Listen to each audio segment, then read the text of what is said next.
নমস্কাৰ বাইদেউ। মই আজি ইমান বিজি হৈ থাকিলোঁ যে মই একো কৰিব নোৱাৰিলোঁ। আজি মই নিজৰ ঘৰতে নিজৰ মনতে কিবা এটা শান্তি দুখ পালোঁ। নিজৰকে নিজে দুখ পাই মানে মই আপোনালোকৰ আগত একো প্ৰকাশ কৰিব নোৱাৰিলোঁ। এতিয়া মই চাহ বনাবলৈ আহিছোঁ। তেতিয়া মই ভাবিছোঁ কি দুখাৰ কথা মানে পাতি লওঁ, আপোনালোকৰ লগত কৈ দিওঁ, শুনাই দিওঁ, মানে তেতিয়াতো বুজি পাব ন, আৰু মোৰ মনটোও ভাল লাগি যাব। সেইবোৰ কাৰণে মই এতিয়া আগবাঢ়ি আহিছোঁ।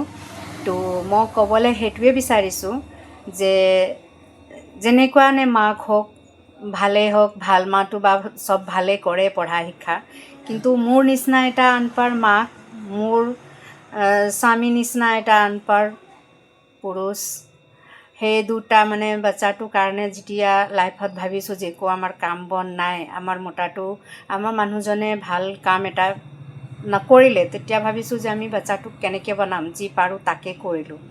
কৰাৰ পিছত এতিয়া বাচ্চাকেইটাক কি কৰ্তব্য আছে, মোৰ নিচিনা বাচ্চাকেইটাক, ইমান লাইফৰ দুখীয়াৰ মাৰ বাপেকৰ ঘৰৰ ল'ৰা ছোৱালী, মই বিশেষকৈ নিজৰ কাৰণেহে ভিডিঅ' বনাইছোঁ।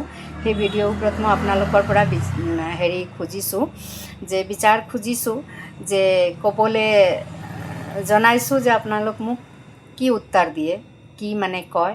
তেতিয়া মই যদি আপোনালোক লাইক কৰে মই সান্তনা পাম মোৰ কথাত, যে ভালটো চবেই কৰে, কিন্তু বেছি কষ্ট কৰি যিটো যাৰ মাৰ বাপেকে মানে বাচ্চাটো আগবঢ়ায় যেনে তেনে, তেতিয়া সেইটো বাচ্চাৰ কি কৰ্তব্য আছে, মাৰ বাপেক কি দুখাৰ শুনাই দিব পাৰে নেকি?